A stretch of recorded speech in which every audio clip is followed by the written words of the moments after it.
Ladies and gentlemen, welcome once again to the Packernet Podcast. I am your host and resident panelist, as always, Ryan Schlip. Check us out online, packernet.com. Find me on Twitter, pack_daddy. Well, you know what today is? Same thing we do every day, Pinky. Oh, no, we're not going to take over the world. We're going to talk trash, dude. I'm not kidding you. Remember day one when I said I have so many freaking tabs, it's crazy? We haven't gone through them all. I got new ones that I accumulated. We haven't even gone through them all. But let's get through the things we need to get through here.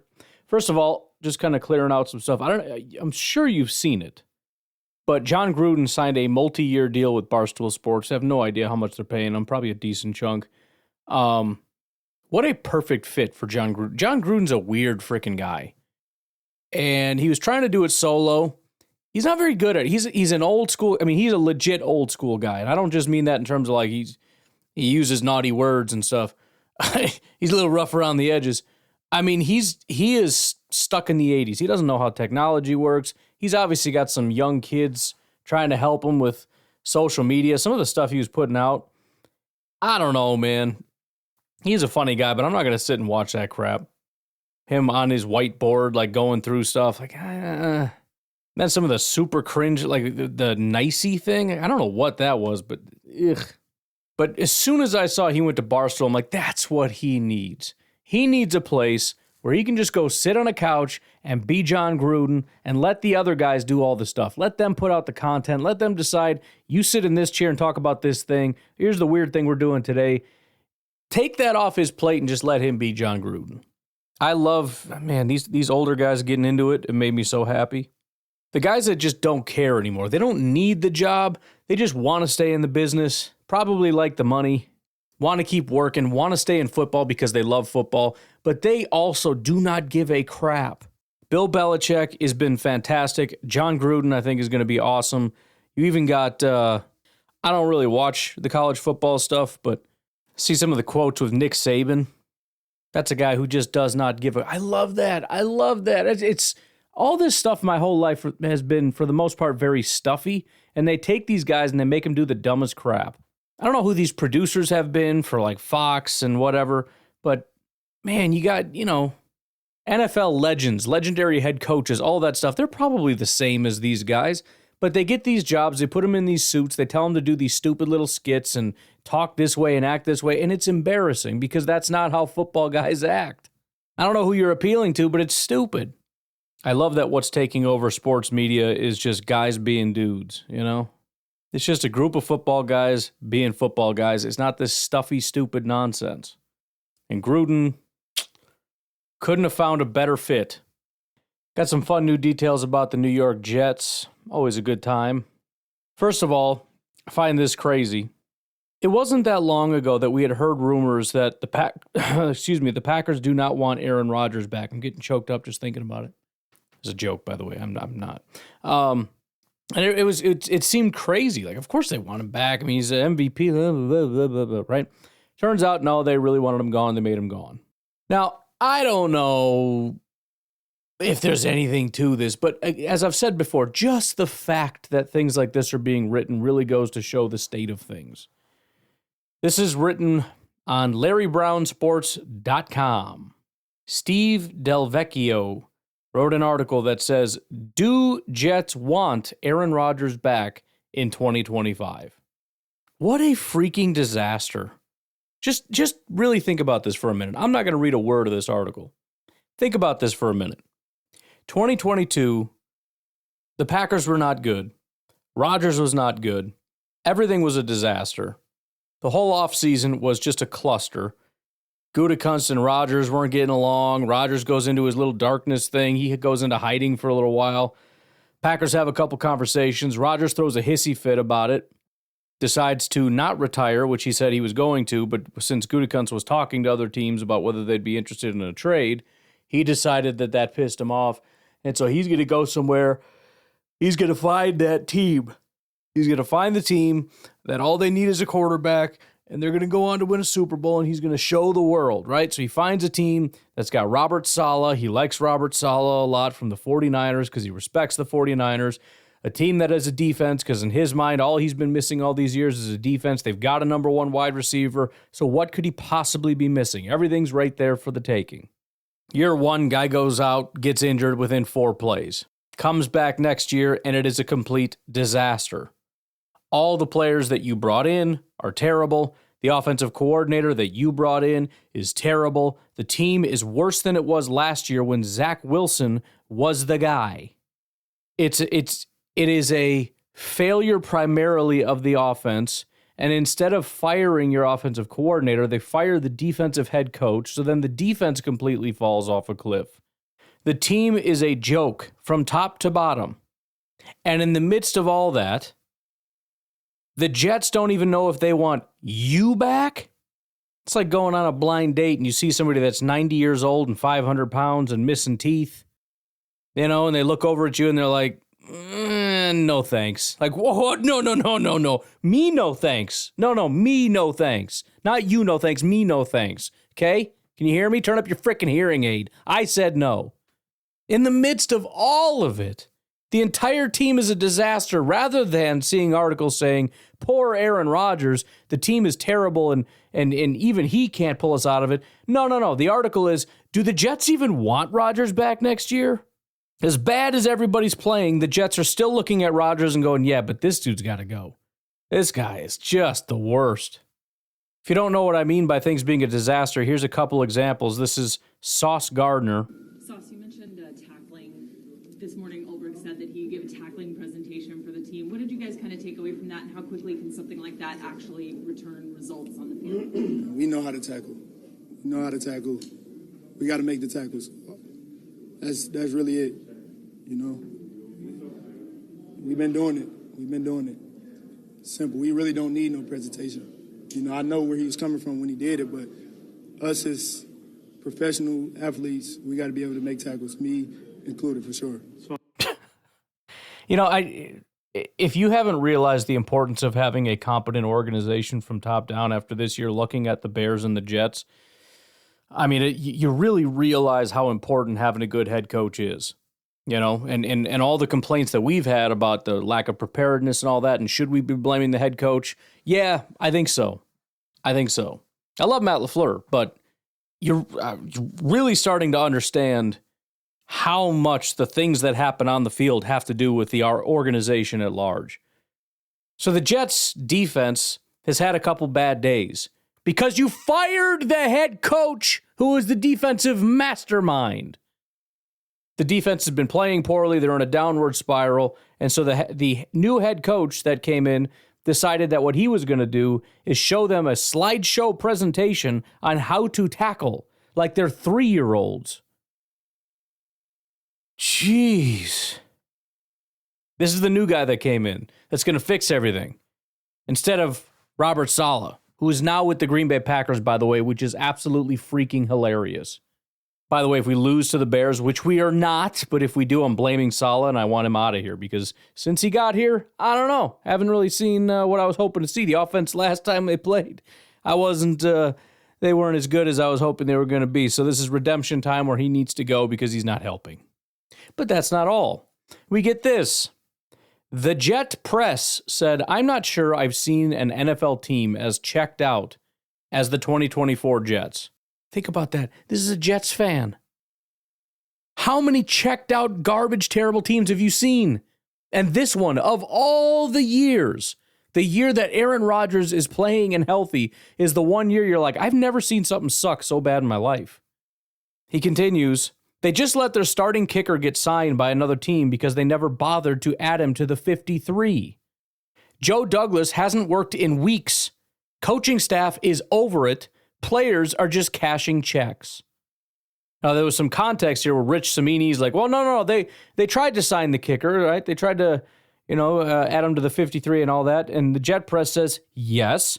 Once the Chiefs offered Schrader a 53 spot, the Jets obviously were going to make the same offer. The issue is they didn't offer it before the Chiefs called. That would have avoided the situation entirely. Front office has been coasting for weeks. Woody runs the show right now. You know what's even funnier than that now?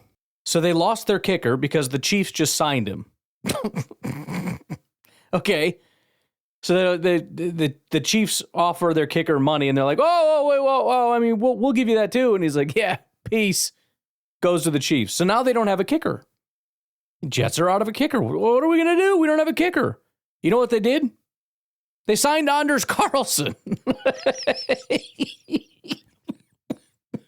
Damn it. This cough, it's been like 6 months. Oh, I should go to the doctor. But I won't. Anders Carlson is now with the New York Jets. Hilariously, we drafted Carlson with a portion of the compensation we got for trading Aaron Rodgers, and now he is joining Aaron Rodgers to help them over there. The AFC or the Packers East moniker continues. As for the Vikings, I don't have much. I should be doing more to dig into how much they suck so I can roast them a little bit, but it's Bears week. Fortunately, Mr. Wendell Ferreira did a little bit of work, and I figured, why not? Let's go ahead and stash this. Shout out to Wendell. Sam Darnold by EPA plus CPOE composite, so it's a composite score looking at these two things, among qualifying quarterbacks. Weeks 1 through 4, he ranked 3rd in the NFL. Since then, 5 through 10, he ranks 18th. Suffice it to say, he is falling as expected. It's been a little bit of a slower fall than I expected, and he's probably, depending on how terrible he continues to play, this is probably still going to be his best year of his entire career. He's going to have to fall quite a bit to level out back down to the 60s. He's still, I think, low 70s. And, when you get through 10 weeks, one bad game doesn't move the needle quite as much. But we'll see how she goes. Why don't we take an early break because I want to get into some of the Packers game stuff. We got injury report and all that kind of goodies, things and whatnot. So we'll just go ahead and put that all in one group. We'll take a break. We'll be right back. All right, injury report time. Jaire Alexander is questionable for the game. He's been limited all week with his knee injury. I don't know why I don't feel great about that. I guess it's just because he's been hurt the entire time. And, it seemed like all good news. Everybody's pretty much out there and practicing and whatnot. And, we're kind of in the, we'll see if he plays or not. Even if he does, it's like, he's not healthy, man. I don't know. It sucks. But Kenny Kingsley, Josh Jacobs, Elton Jenkins, who was just veteran rest, apparently, Jordan Love, Josh Myers, Rashid Walker, all full go. Evan Williams is still listed as questionable, kind of similar to Jaire. It's a little like, crap, I was hoping you'd be healthier, but as long as we don't go backwards in the game, should be fine. Colby Wooden, who's been out the entire week with a shoulder injury, is doubtful. Figured he'd just be out, but he's doubtful. Then we got the two biggest pieces of news that are quite unfortunate. So Jordan Morgan was fine on Wednesday, limited on Thursday, did not participate on Friday, so he went backwards.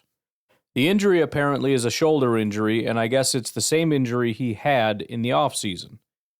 This draft class is beginning to get frustrating. If it wasn't for Evan Williams, we'd be looking at this being a pretty rough start to the draft class. Obviously, we don't know what's going to happen, and injuries are not necessarily, a miss as far as talent, assuming they ever get healthy.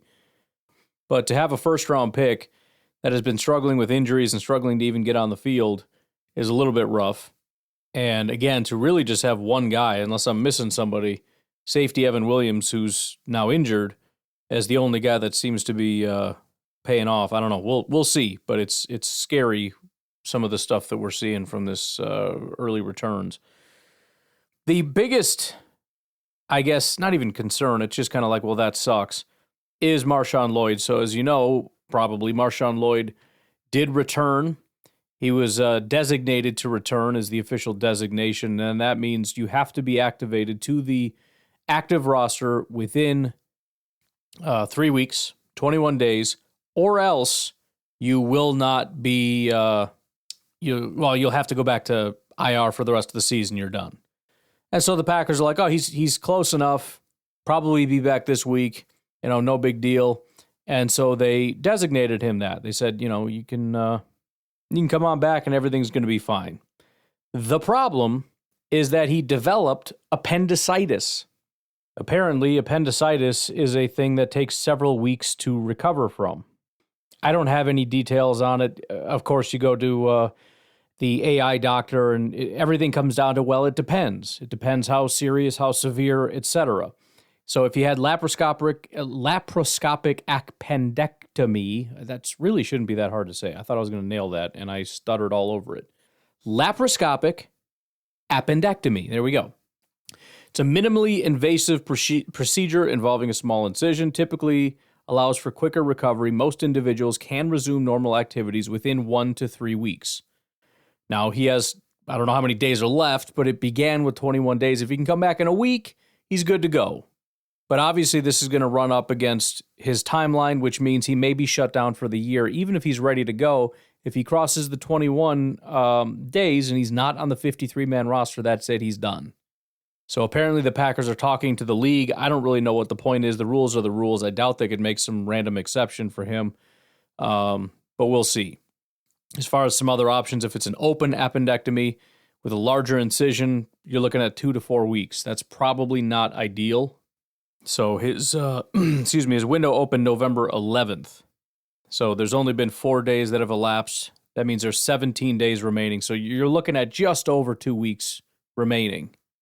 And then it goes on to say if there's, some complicated cases, if the appendix had ruptured leading to infection or abscess or any of that kind of stuff, you're looking at 6 weeks or more. I'm guessing if that had happened, we'd have heard about it. So we're kind of looking at a 1 to 4 week span depending on, and you always assume football players always get the best care. They're going to go to the best doctors. They're going to do all the best stuff. But also you have to understand that whereas somebody else may be able to go back to their desk job, they may be a little bit more cautious as far as what a doctor would say when you're able to resume the psychotic amount of stuff that you have to do as a football player. I suppose there's always a chance that they could activate him to the 53 and really just not give him much, if any, of a workload, for a week or whatever, and then start to ramp that up next week. I don't know. But that's where we're at right now. We're at risk of seeing Marshawn Lloyd's first year being shut down. I don't want to say that our first round pick is also going to be shut down, but they talked about, we need to explore our options or whatever. Just the tone and the words that they use are like, oh, you got to be kidding me with this crap. And I'm not a downer when it comes to Gutekunst and his draft classes. I generally like it, but we need to see a little bit more. But I'm still excited about a lot of these guys. I mean, Jordan Morgan, I think, will end up being a starting offensive lineman probably next year. And I think he's going to be an upgrade over what we've had. That doesn't mean great, but I think he'll be good enough. Edgerrin Cooper, I did forget about. I'm excited about him. I think he is not being used enough, and I think it's sky's the limit.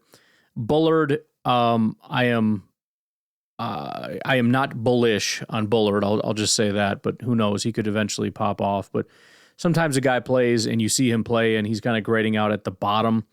Very rarely do I see these guys turn it around and become great. It's like, man, it might have just been a miss. Marshawn Lloyd, we'll see. I have high hopes, but that's probably going to be a 2025 thing. Tyron Hopper, again, was great in the offseason. He has been great as a special teamer, and they're just not giving him a chance on the field. And I think as bad as the linebackers are, I'm excited to see him on the field. I know offseason is a completely different game, and he might suck out there, but it's not like we're getting a ton of great production from the guys outside of Edgerrin Cooper. We get a little bit from, Eric Wilson when he played Mike linebacker. Maybe there's something there. But I'd like to see him. Evan Williams obviously has been fantastic. Haven't had a chance to see Jacob Monk or Travis Glover. Oladapo hasn't been given a shot. Kalen King, I'm all in on Kalen King, man. We need answers at corner. We might have one sitting on the bench over there. And then Michael Pratt was an absolute stud that they decided to get rid of for no reason. So I'm holding out hope, but the instant impact has been a little rough, especially with Evan Williams being hurt. It's like, damn, dude. We had, what do we have? 1, 2, 3, 4, 5, 6, 7, 8, 9, 10, 11 picks. And with Evan Williams being hurt, we've had basically zero production. I mean, I don't know. Hopefully it'll be better next year. I don't know what else to say. On the Bears side of things, Jaquan Brisker, as I mentioned, has been placed on IR, so he's officially out, done, not coming back. Tevin Jenkins, the offensive lineman, is officially out, as is Karan Amagaji. I don't honestly know if he was legit potentially going to come in and play the role. I don't know, or play a role. But either way, he can't, so it hurts their depth. Montez Sweat, who didn't participate on Wednesday, was limited on Thursday, full on Friday, is questionable for this game. I'm guessing if you're full, you're playing. That's the same thing for Tarvarius Moore. He went from didn't participate to limited to full. Those two are questionable. Everybody else is ready to rock and roll. So that's going to be it. But they are without safety Brisker, Tevin Jenkins at offensive line. So Tevin, by the way, is their left guard.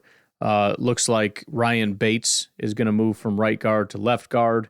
And then Matt Pryor is most likely going to be playing at right guard. So just real quick looking at their offensive line, might as well talk about the Bears a little bit with this upcoming contest. You know what I'm talking about?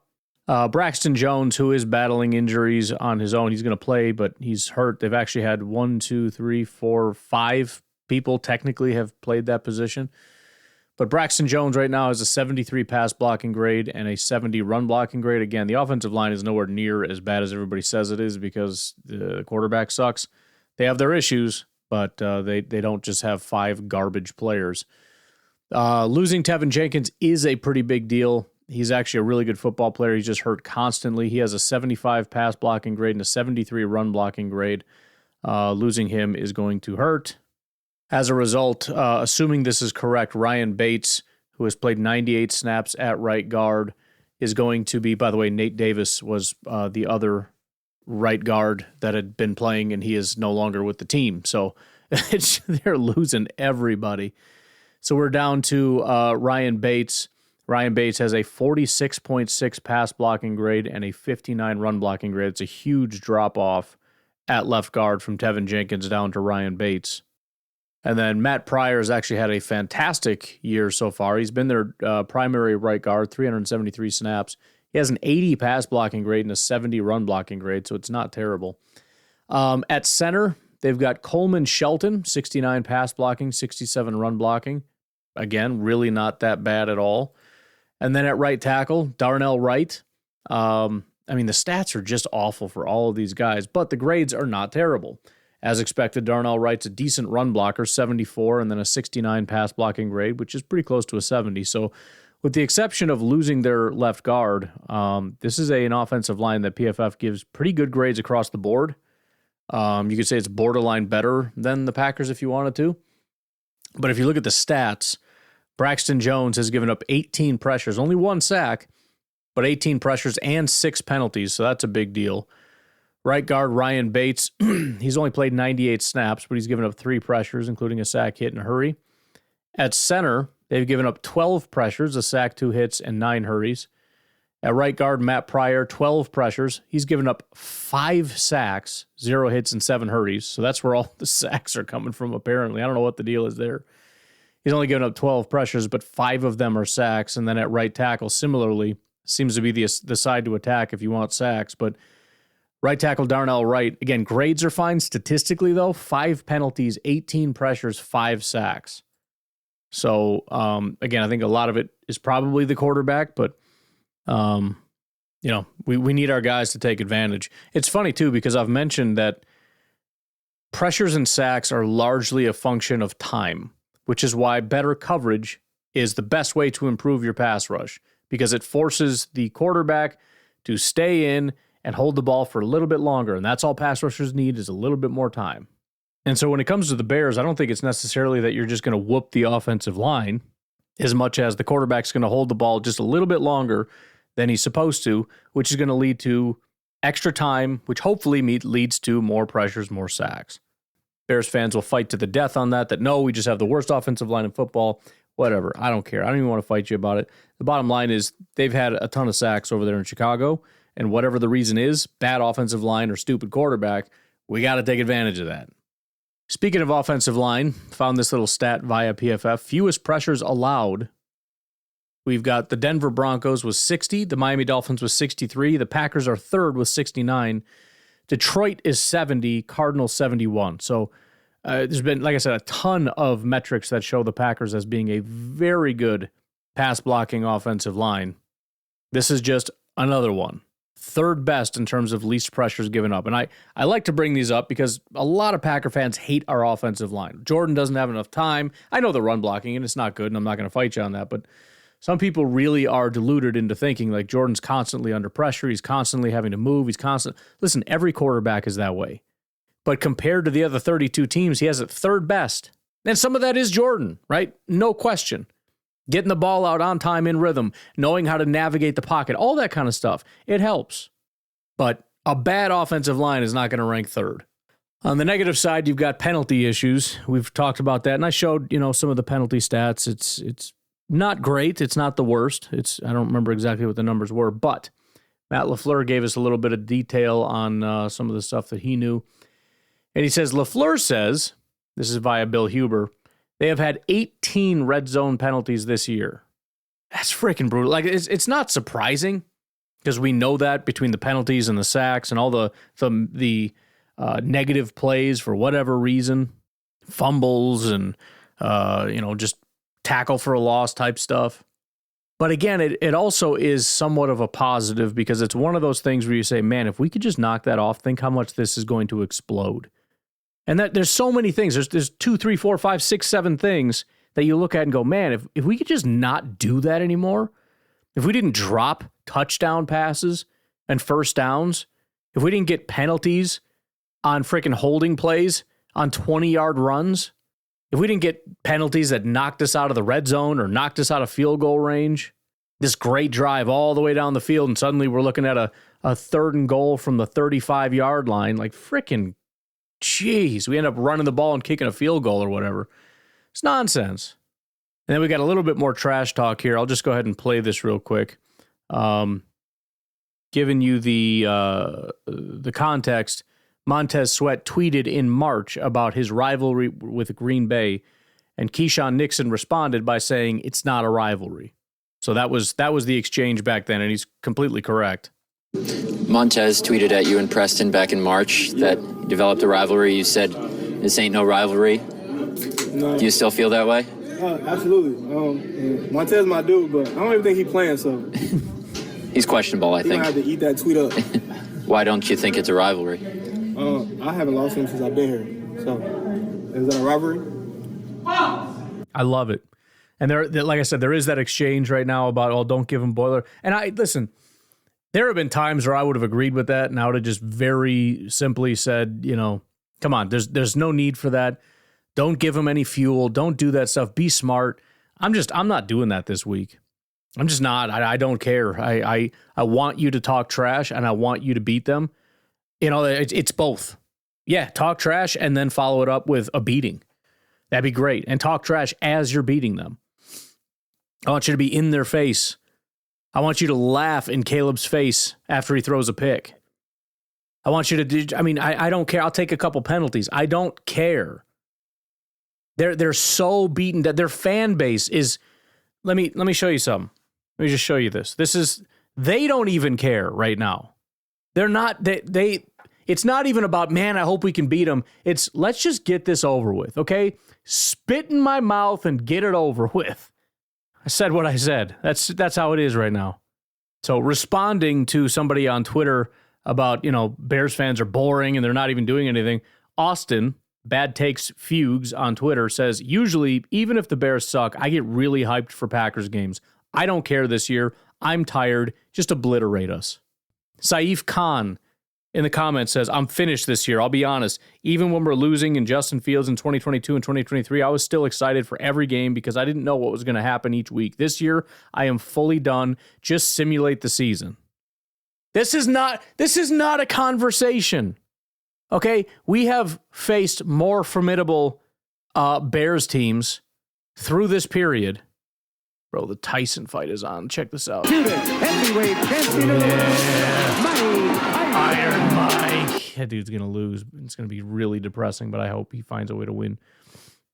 I feel like this Paul dude, I know he's very much not liked, and I understand why. I'm not a fan. But it's like, aren't you kind of embarrassed? Like, it's cool to fight Mike Tyson, but you're hyping up, like, beating up a 60-year-old man. It's like, you're an idiot. I don't know. But this is like the break that I was expecting. And it's funny because I feel like they did break after Justin Fields. Like that actually broke them because they were so invested in that. But they were like, as they're falling off a cliff, it's like those movies where the dragon things that my kids watch, where the dragon will swoop in and grab them or whatever. The dragon swooped down, and his name is Caleb Williams, and it got them all excited. Man, we got the defense. We got Caleb. Look at these receivers. Oh my! And then they watch, and they're like, "This is the same thing. You're doing it," and they just broke. Like they fell the rest of the way down. They just jumped off the dragon. Nah, screw you, Caleb, dragon idiot. I'd rather just jump. I'm good. RT Pete, next comment, says, honestly, need to start boycotting Bears games. Only way they'll ever realize. John says, I feel this to my core. I have tickets for the game, and I'm not at all excited to go. Have gone back and forth selling my seats all week. Only thing giving me hope is it could be a trap game for the Packers, which is true. But again, the trap game thing is a little iffy. I mean, technically, if you're a crap team, every game you play is a trap game, and guess what? You're a crap team because you lose all the time.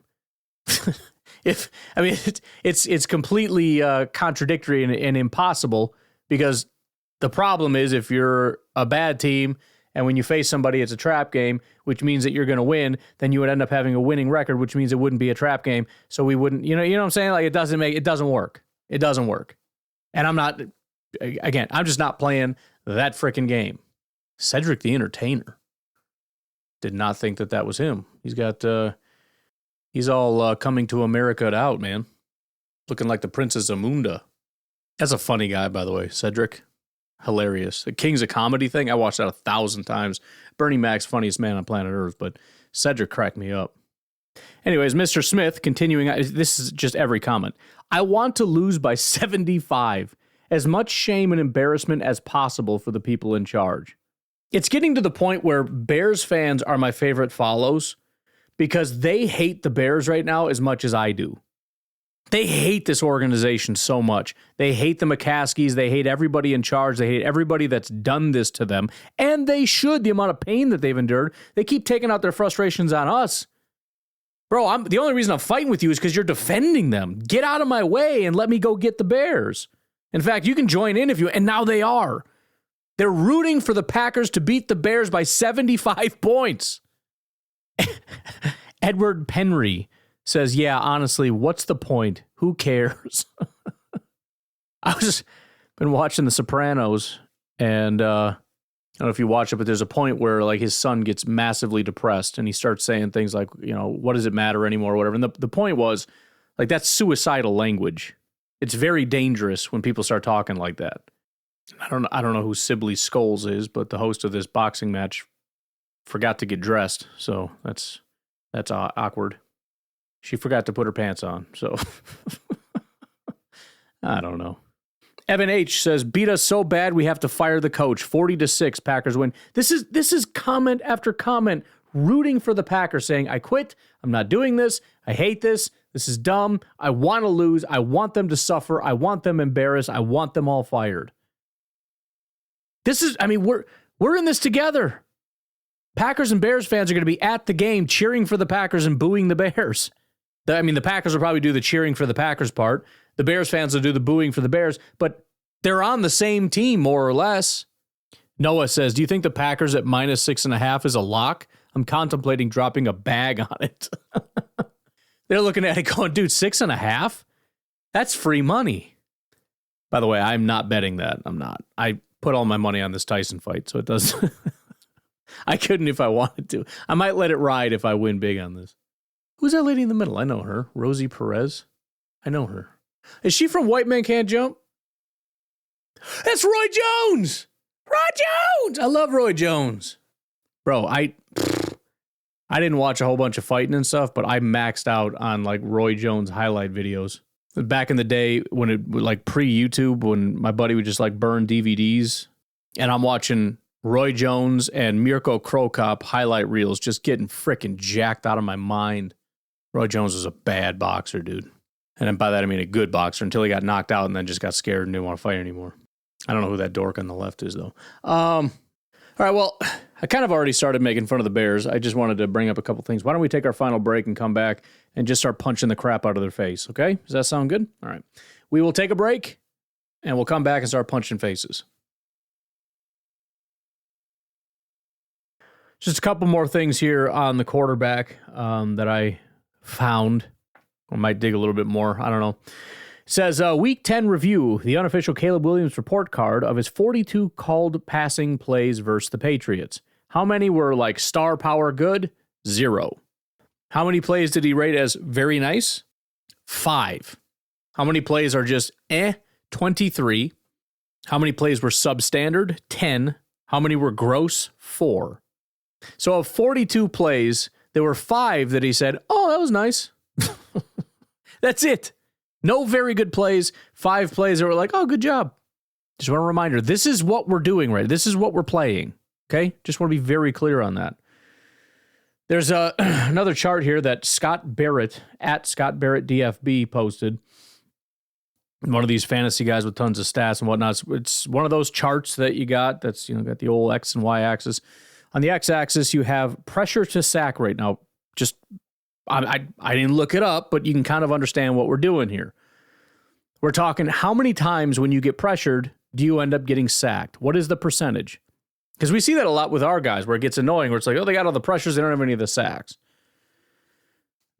The amount of times that a pressure is a sack is largely based on the quarterback. It doesn't have to be. It could be something else, like you have such a terrible offensive line that they get in there so early and sack it, whatever. But it's generally a quarterback stat. The crazy thing is we know Justin Fields is terrible at this. We see Justin Fields 2022 in the almost completely bottom left portion of this. In fact, if you didn't have 2022 Carson Wentz and 2024 Caleb Williams, Justin Fields would be in the bottom far left. Caleb, I have looked so many times. We've gone over this for years. For years, we looked at Justin Fields, and I was like, yep, he's in the bottom left. He's terrible. He's the worst in this category. He's worse in that category. He's the worst in every freaking category. This is a chart from 2021 to 2024, and Caleb Williams is worse than everybody in that span. Oh, by the way, the y-axis is catchable throw rate. So just how often you throw catchable throws. He is bottomed out in that category. By the way, Bryce Young 2023 was the worst. He's at roughly 67%. Zach Wilson sitting at 67.5%. Justin Fields sitting right there. They're kind of a little clumped in there. All of them are better in pressure to sack rate. All of them are about 5% higher in catchable throw rate. Caleb Williams is down at about 63% by himself. The only person from 2021 to 2024 that is worse than him in any of these two categories was Carson Wentz 2022, whose pressure to sack rate was above 35%, but he was considerably higher in his catchable throw rate. In other words, he had much more accurate passes. Now, this isn't the be-all, end-all stat, but it's just shocking to me when you see a chart, and it's again, you want to know how good of a chart it is, just look at it. Look at the bottom left. Are those the bad quarterbacks? Look at the top right. Are those the good quarterbacks? The answer is yeah. Yeah, that's exactly correct. And you look at the bottom left, and again, what do you have? Fields, Wilson, and Young clumped together in the bottom left. They're bad, and those are terrible years. 2022 Fields, 2021 Zach Wilson, 2023 Bryce Young. I wish I could explain to you how far away Caleb Williams is from them. Even if you didn't believe me that Justin Fields was god-awful, which he was, I'm telling you that he's worse than Bryce Young right now. And here is just one of my absolute favorite things. I forgot to play this yesterday, and so we're going to play it today. This is a Bears fan in the stands of the New England game talking about Caleb. I'm being dead serious right now. Someone explain to me how Caleb Williams is any better than Mitch Trubisky. Can someone explain it to me? How Mitch Trubisky isn't a better option than Caleb Williams at 60 yards passing. Last week, again, just to illustrate how rock bottom this is. And you got to understand, Mitch Trubisky, in my opinion, which is not really an opinion, it's a fact, was better than Justin Fields. He didn't have the mobility, so he couldn't create with his legs and all that, so Fields did some cool stuff. He was a significantly better quarterback than Justin Fields was. But that doesn't matter because that's not how Bears fans view it. Justin Fields had all the talent in the world. It just wasn't quite coming around. They couldn't develop him, whatever, blah, blah, blah. Calling him Mitch Trubisky or worse than Mitch Trubisky is a massive insult. They never liked Mitch Trubisky when he didn't develop. They kind of expected it. They just never really liked him. And when he left, they're like, good riddance, you're a bum.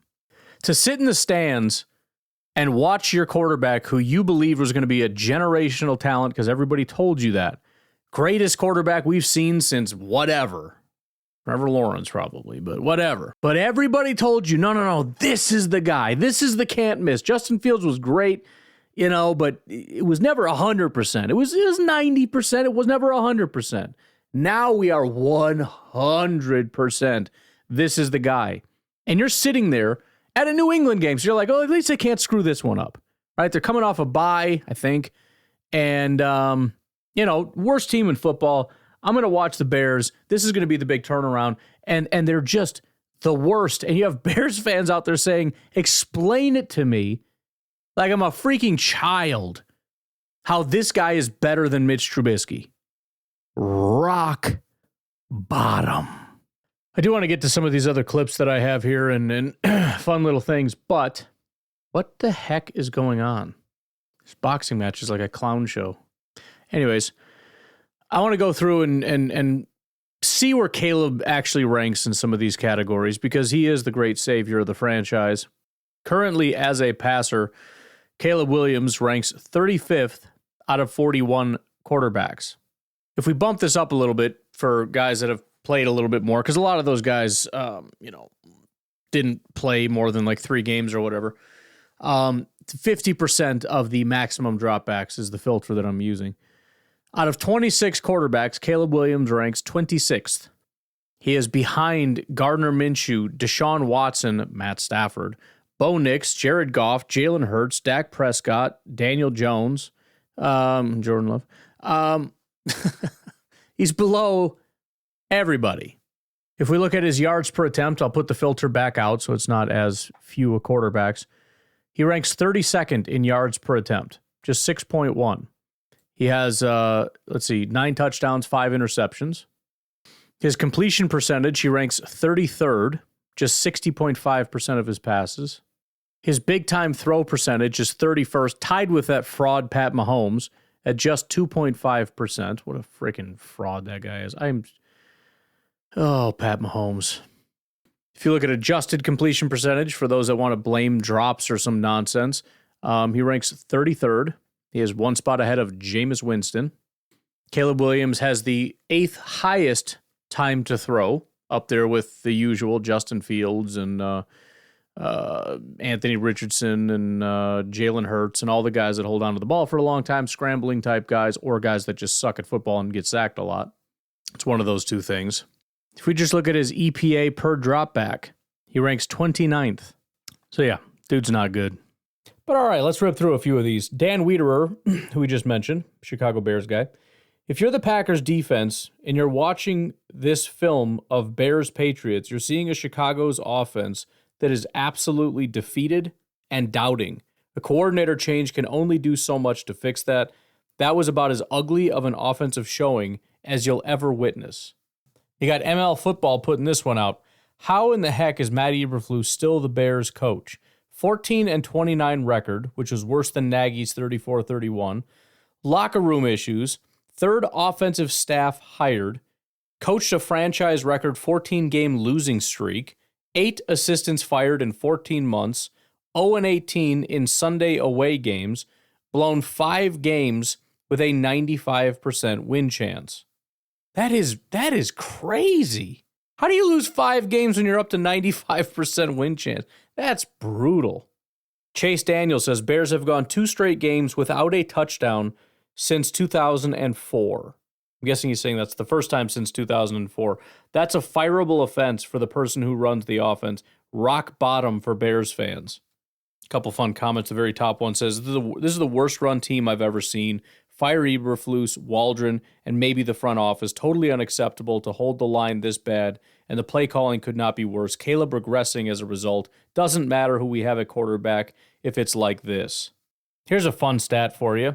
This is via Kevin Clark. His @ is by Kevin Clark.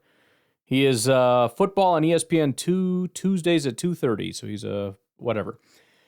The Chicago Bears have not had a top 5 yardage offense since 1977. Top 5, not even number 1. You would think there'd be a number 1 in there somewhere. I mean, it's 32 teams, once every 32 years, whatever. Top 5, though? We're talking top 6th of the NFL. So, once every 6 years, you kind of get into the top 5. Top 5 since 1977. Not even when they won the Super Bowl. Here is just another year, Chicago Bears. Podcast person, whatever. Here's what he has to say. Bears lose to the New England Patriots 19-3, and this is all I have to say. Fans, stop buying gear. Stop buying tickets. Stop making the McCaskies money. It's funny because he's wearing Bears gear as he's saying this, but continuing. Until they see the money stop coming in, they're not going to sell this franchise. They are the problem. Then you look at Kevin Warren. Kevin Warren, stop worrying about the stupid stadium on the lakefront and worry about the product that's on the field. Talk to the people, a.k.a. your head coach, your offensive line coach, anybody, and start firing people. Make it. Then again, this stadium thing is becoming a disaster, and they're running out of time. So he does have to put some energy into that. Change. Bears need to do a midseason firing of Matt Eberflus because this is absolutely horrendous. 14-29, and we're still making this guy the head coach with this talented of a roster? Unacceptable. On top of it, too, Ryan Poles, you should have addressed the offensive line in the offseason. You should have addressed the defensive line in the offseason because we can't stop the rush against one of the worst offenses in football. And then on top of it, too, you sacked your rookie quarterback 9 times and you kept him out there? Absolutely ridiculous. Bears should be ashamed of themselves. Sell the franchise and do the fans a favor. But until then, everyone stop buying Bears gear. It's going to be a rough week. Bear down. So boycotts. Hearing a lot about boycotts. We're hearing that if they lose to the Packers, they may have to storm the stadium or whatever. Here is Mr. Barstool. Everything's a disaster. The Bears are a joke of an organization. Caleb Williams looks really, really bad. Shane Waldron's a joke. Matt Eberflus needs to get fired. There's been some really bad Bears offenses. They have somehow reached a new low. It's shocking. It's shocking when you look at it. Mitch Trubisky, you think, well, you can't get worse than that, and it did. Remember when we were watching Justin Fields' offense, and we were all saying this looks like a 1960s offense? Like, what is this? I've never seen anything this bad. And then you go get Caleb, and you're like, they have to get better. I don't know that Caleb's going to be good, but you can't take a guy that has the arm talent that Caleb has and has all these weapons, and they get worse. I can't even imagine they don't get even a little. They have to get a little better, right? That I said during the game, I was like, if you, instead of waterboarding in Guantanamo, if you just made a terrorist watch the Bears offense on repeat, they would tell every secret they've ever had. We had one drive longer than 21 yards. We had one play longer than 12 yards. The Patriots going into this game had 16 sacks on the season. They sacked Caleb Williams 9 times today. Caleb Williams now second most all-time. That's like 50% of their season total. Time through 10 weeks. The last 3 games, they have 34 possessions, 27 points. They've been outscored 66-27 since the bye week. They started this game with field position on the Patriots 48, the Bears 40, the Bears 48, and they got 0 points out of it. It is one of the worst teams, if not worst teams in football. Everything's crazy. Just crazy. Here's another Bears fan, and as you know, not a huge fan of his, partially because he's a Bears fan, partially just because everything he says is stupid. There are bad teams. There's a lot of them. It's not that the Bears look bad. Yeah, they do. They look broken. It's both. It's not like, oh, that wasn't their day yesterday or tough breaks. It was a total start-to-finish malfunction. The energy is flat. The effort is flat. The body language, it's almost offensive. Caleb is a mess. He's a mess. Nobody's open, and if they are, he misses them. It feels like a defender, if not 2, has just a free sprint at him every single time he tries to pass. You watch games on Sunday, and there are teams that don't play well, and there are teams that lose. And then you watch the Bears, and you say, what the hell is this? It's not that they lost. It's not even that they have a 4-5 record. It just feels like they have no shot. It feels like they're not being properly run, packaged, or produced. And as always with this fan base, There is a sickening feeling of familiarity. My man Sylvie was on this. Just want to remind you, this is the guy that told Packers fans to get ready because it's about to be like the 80s again. Get ready because you don't know what it's like. It's about to be all this. Now he's talking about how actually, not only are the Packers doing just fine, but it's the Bears who have this familiar, sickening feeling, who are stuck in this hell. Interesting. Well done. Well done. Jay Cutler was sacked 8 times once. Justin Fields was sacked 9 times once. And now Caleb, the difference maker, joins the club. It's not different. There's nothing different going on. Here's the emotional scale. I've tracked the whole thing. After the Commanders and the Hail Mary, there was denial. Like, this isn't happening. We're 4-3, we're fine. After the Cardinals lost, that was anger. That was rage. That was guys punching their TVs and throwing them out the window. After this loss, this is just sadness. This is the worst one. This is acceptance.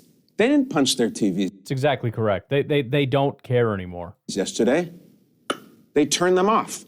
Look at these people who went to the game. My father's 80 years old this year. My father's a lifelong Bears fan going back to when George Halas was their coach. I texted him yesterday. I said, what'd you think? He said, I turned it off in the first quarter. I can't watch anymore. I can't do it. I don't want to watch. The Bears fans at Soldier Field, like these guys, did the same thing. When the Bears started the game with 4 out of 5 punts and start their game, they booed. When they started the second half with 4 straight punts, they booed. And then they just left. They left en masse. The only thing the Bears are beating right now is traffic. Look at those fans leaving in the middle of the damn game. That is some scene. That is a massive scene against the Patriots.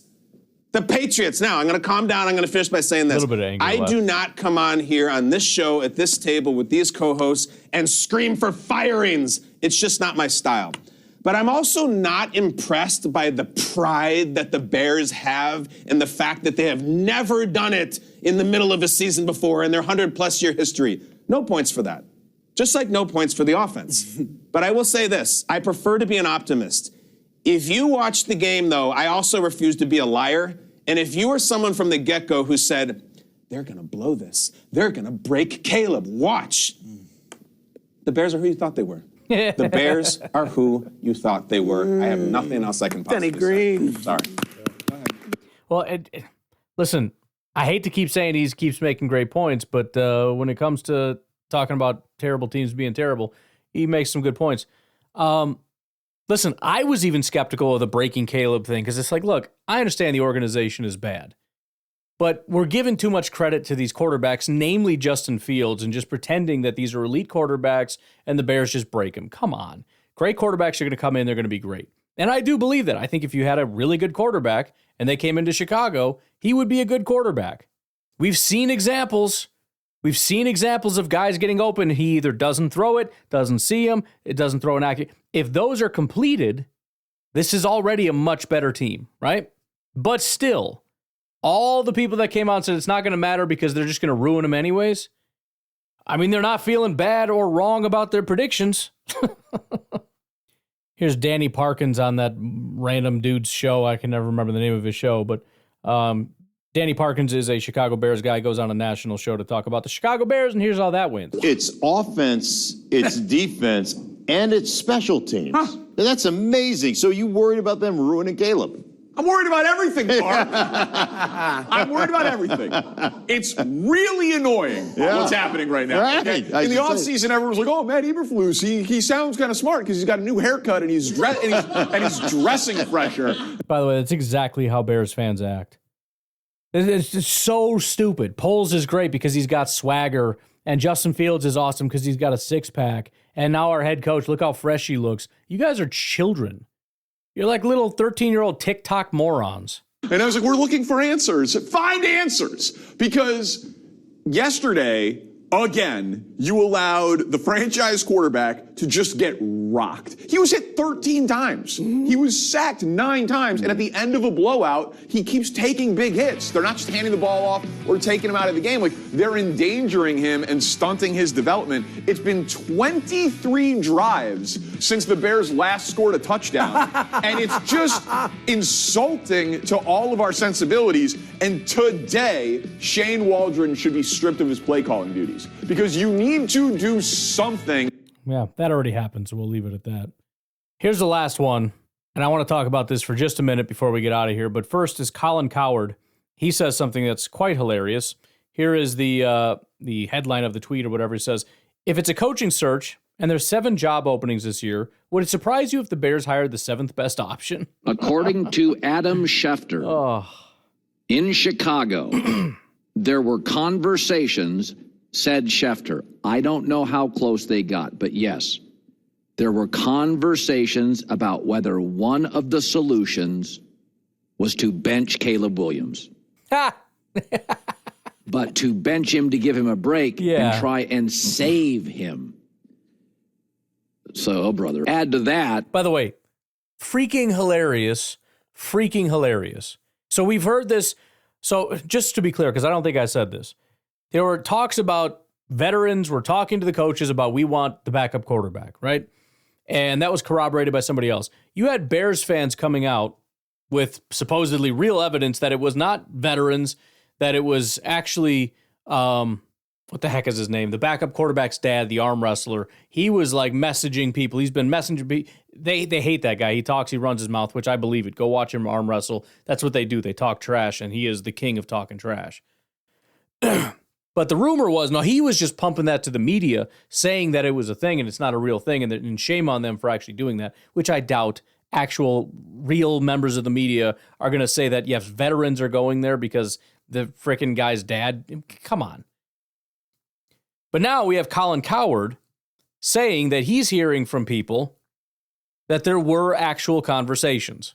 So this is now presumably a third source that is getting the media attention, saying, no, this was staff now, not just players going to the staff, but staff having conversations with each other about should we bench the quarterback. Because again, it's not necessarily the truth that Caleb is just this wonderful quarterback and everybody's failing him. No, he's garbage. He's just garbage. That this franchise has no real history of being able to figure out the most difficult position to play in all of pro sports, NFL quarterback. So I go back to something. And what I'm going to say this, and in the rear view mirror, you'll be like, oh, Colin, you didn't believe this. But I said this multiple times. In fact, this coach reached out to me to thank me years ago for the support. So I question whether the Bears know what good coaching is. Matt Nagy, think about this. You all call Mike McDaniels in Miami a genius. And with Tua, who's made Pro Bowls, his record's 23-20. 2 playoff appearances, 0-2. He's a genius. That's with Tua, Tyreek Hill, Jaden Waddle, warm weather, quarterback friendly. Matt Nagy was 34-31 in a tough division for quarterbacks. He had Mitch Trubisky going against Kirk Cousins in his prime in division, Aaron Rodgers in his prime in division, and Matt Stafford in his prime in division. I love everything that he's saying right now. First of all, because the overhyped weirdo, freaking spazzed out druggie in Miami is massively overhyped and is not as good as everybody says he is. But also, yeah, maybe Matt Nagy was not the worst hiring in the world. Maybe that's why Kansas City's like, are you serious? We'll take him back. And now there's already reports that he's getting looks at for head coach because he probably wasn't the problem. 34-31 made the playoffs twice. Why is Mike McDaniels, with a better quarterback, Tua, better than Matt Nagy, who had the same record with a quarterback who's closer to Desmond Ridder than Patrick Mahomes? Huh. That's why for years I kept saying, you're getting Mitch Trubisky to the playoffs. What are you people complaining about? Well, did you watch him with the Steelers? Are you guys paying any attention? So I question whether this organization gets it. Colin, Matt Nagy, he wasn't Mark Trestman. Winning record. Kirk Cousins, Aaron Rodgers, Matt Stafford. Well, our defense, I don't want to hear about the defense. Nagy's the offensive guy. Trubisky, to the playoffs twice. And by the way, I saw a lot of comments like, oh, it was Vic Fangio that did it. First of all, Vic Fangio had a good defense for like 1 year. It was 2018, and then he went and got a head coaching job, right? Beyond that, again, let's look at the big picture here. It takes a good head coach to put together a good unit. Vic Fangio doesn't thrive in a system with a bad head coach. It's not going to work. You're not going to be able to reach your guys, the motivation, all that stuff. You need a guy that can run an organization. Everything in Chicago that could work worked at its absolute best. It was the most efficient thing it could be. Mitch Trubisky was as good as he's ever going to be. The receivers and the running backs and the offensive line and the defense were all maxed out as far as being as good as they could possibly be. And that to me is a sign of a good head coach. But no, Bears fans hated Matt Nagy because they expected Justin Fields to be great and everything to be great, and it just wasn't, and so they wanted him out of there. Because, hey, it couldn't be worse, right? How many times can you say it can't be worse and watch it get worse before you frickin' stop? Twice in that division. I mean, Mike McDaniel, same record with Tua, can't win a playoff game. He's not winning the division. All right? So I thought Matt Nagy, there was something there.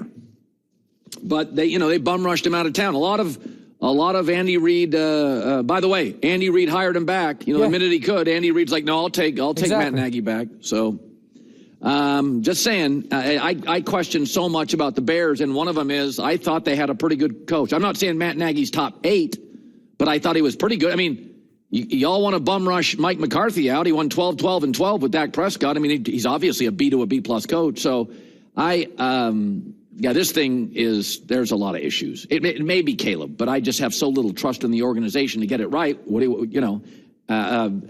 I'm sorry, but I think if Matt Nagy was there, and I know it's over, it's not going to happen, but I just, they could have had Jim Harbaugh. Yep. They could have had Cliff Kingsbury. I don't think they can identify good coaches. Nope. I mean, honestly, if it's a coaching search and there's 7 jobs opening this year, would it surprise you if the Bears hired the 7th best option? I don't think they can identify a good coach. No, they can't. They keep running through them. I mean, I'm not sure they can get that right. Colin Cowherd is on the money with all this, and he hit everything that I love. Let's make fun of Miami as we make a point about how much the Bears suck and how they probably shouldn't have fired Matt Nagy. And that's probably true because he was building an organization, right? That's the most important part. Now get the guy a quarterback. You got a defense. You got to think a wide receiver. I don't really remember exactly the situation. Obviously, after Vic Fangio went away, it's a little scary. Let me double check the timeline here. We started in 2018? Oh, my Lord. Well, that's why they fired him, because it kept going downhill from there. I don't know, man. I think you got to find a guy that can run an organization. I think that's what you got to do. It's like, well, you got to get an offensive guy. Look, you've done this before. Remember Trestman? The whole point of Trestman was he's a quarterback wizard, and he's going to get the best out of our quarterback. That was the biggest debacle they've had. And then they go get Nagy because he's an offensive wizard, right? Didn't work. So then what do? They go get a defensive guy, defensive wizard. How's that going? Find a guy that can run a freaking organization. Find a guy that can run a locker room. This is why guys like Mike McCarthy get jobs. He can do that. He knows how to do that. And then you got to get a good support staff around him. Find somebody else that can help the quarterback. Get a good brilliant offensive coordinator and a great quarterback coach. And get a really good defensive coordinator. Let the head coach be the administrator. I know that's not what the Packers are doing, and I'm perfectly fine with what we've got. We got a brilliant guy that is our head coach for the offense. I don't mind that because what we got is working. I'm just saying for the Bears' sake, things are such a mess. You don't have an organization. If you've got a good foundation, you can bring in an offensive guy and just let him be an offensive guy. There have been some snags along the way in the locker room, no doubt about it. But here's the other thing before we get out of here real quick. This annoyed me to no end. I was going to reply on social media. I eventually did with just a gift, but I was going to just be really mean. Aaron Lemming, who is a Chicago Bears reporter, whatever, write Bears words and stuff for 24/7 Sports, Bear Report, and SB Nation, dog rescuer, animal lover, whatever. I don't remember much about. I know who Lemming is. I can't remember as far as reputation, if the guy says a lot of stupid stuff or not. But this is stupid. So he listened to that whole video. He said, LMAO, this is complete nonsense. The Bears will have one of, if not the most attractive job on the market. There's no way, there's way too much living in the moment with this take. All right. First of all, you didn't even understand what the heck he said. He said if there's 7 coaches that want the job, they're going to pick the worst one. That has nothing to do with there's no coaches want to be in Chicago. So you didn't even listen to what the heck he said. Beyond that, what an absolutely stupid statement, because he's absolutely right. Colin Cowherd was right. This is a place where they can't identify quarterback coaches, and as a result, what happens? You're a coach in Chicago, your career is over. You got to do so. I mean, Matt Nagy had to go back to his job as an offensive coordinator, win probably 2 Super Bowls or however many it's going to be before you get another look at head coach. He had to downgrade. I mean, you want to talk about the Bears can't identify quarterback talent or they ruin quarterbacks. Look what they do to coaches. How many people get hired out of Chicago?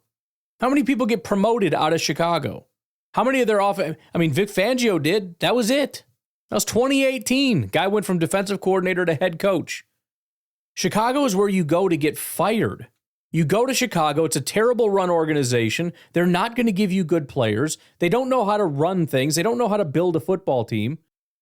They're going to assume everybody there is great, so which is the worst situation to go into, because you're going to be looking at Caleb, who's a terrible quarterback, and people are going to tell you need to come in here, and if he's really good and we win a bunch of games, and you can keep your job. If he's bad, it's your fault. You just take all the blame for this guy being bad, rather than acknowledging that the players are not very good, rather than acknowledging the GM is doing a terrible job building a football team. Nobody wants that job. Every year we have to hear Bears fans talk about this is the best job in football. Who wouldn't want this job? Justin Fields is so good. Caleb Williams is so good. It's the most appealing job in the world. Yeah, because you're going to come in here and what? Because again, Aaron Leming and all the rest of these guys, or at least the ones that are still clinging on at this point, what is it they're getting wrong? They think the coaches are entirely the problem. And if we can just plug in a good coach, which everybody assumes that they're a good coach, right? So the best coaches are very easily going to look at this and go, oh, that's the best quarterback in football. It's the best wide receiver core in football. It's the best organization of football. All I got to do is go in there and not be stupid, and we're going to win Super Bowls. Everybody's going to want this job. Aaron, I'm sorry, you're out of your mind. You're deluded. You're brain damaged because you can't see that you've said this every year for the last 5 years, and every coach since has gotten fired. And people like you, Aaron, are screaming for them to get fired. Yes, I'm sure they can't wait to be the next in line to have Aaron Leming and the rest of these people boo him in the stands and then scream that he needs to be fired because he's wasting the potential of this elite quarterback who actually sucks. Yes, who wouldn't want that job? Give me a break. That's the worst job ever. Everybody's seen Caleb. They just watched what's happened. They've got a locker room full of people that don't want to be there anymore. They hate Chicago. They hate each other. They hate the organization. They hate the leadership. And you got to come in and fix it? Bro, screw that. Listen, I mean, it's going to be a tough situation no matter where you go because you're taking over somebody that got fired. But there are teams out there that have talent. There are teams out there that have motivated guys. There are teams out there that have structure, that have things that actually make sense, that have organizations that you can make work. I mean, you could probably find a team that's really bad that, you know, has bottom. I mean, look at New England. You're looking at a team and you say, maybe New England's a bad example because they got Drake. Maybe they're going to stick with Drake. I don't know. But the point is you find a team that's going to have a really bad year that's going to be taking a quarterback and you realize you're going to be starting from scratch. Especially if they fired a GM or something, they're not going to fire Poles. Find a team that's going to clean house entirely. Go in there with a brand new GM, formulate a plan, get a new quarterback, and build this thing the right way. Nobody wants to step in the middle of Chicago's bull crap. They've already built the team. This is it. This is what you get. We're not fixing nothing. This is your quarterback. These are your wide. DJ Moore, who hates the quarterback, we signed him to a long contract, so he's stuck here. And he hates you, and he hates everything about this team. That's your wide receiver. Roma Dunze is your other wide receiver. Caleb is your quarterback. This is your offensive line. We're fixing almost nothing. Left tackle, right tackle, left guard, they're all established. Maybe we'll get you a couple interior guys. I don't know. Defense has basically said, who wants to go to Chicago? They're so deluded and thinking, oh, this is such a great organization. Who wouldn't want to live in Chicago? Who wouldn't want to be a part of such a historic... Bro, shut up. It's the worst job in football. Chicago and the Jets. It doesn't get any worse than that. Where else would you rather? What would be worse? Maybe Cleveland because you're stuck with that freaking bum and he can't go anywhere because of the contract. That would suck too. But I don't think there's any other place I'd rather not be than Chicago. Garbage. And the Packers are going to smoke this team. It's stupid because it's, the Bears, this is your Super Bowl when you play the Packers, whatever. I'm not saying this feels like a Super Bowl, but there is a freaking demon inside of me. I understand like when you play the Lions or whatever, it's like, oh, I hate this team. Like I really want to win. That's like anxiety. I'm nervous. Like I'm watching something that I can't stand, that I despise, that is sitting on the ground twitching, and I feel no remorse. And I have a high expectation that they're going to go in there and do what they need to do. I don't want any pity on this team. I don't want you to take anything off the gas. I want you to stab the gas as hard as you have this entire year. I want you to come out fast and violent, and I want you to embarrass this freaking team.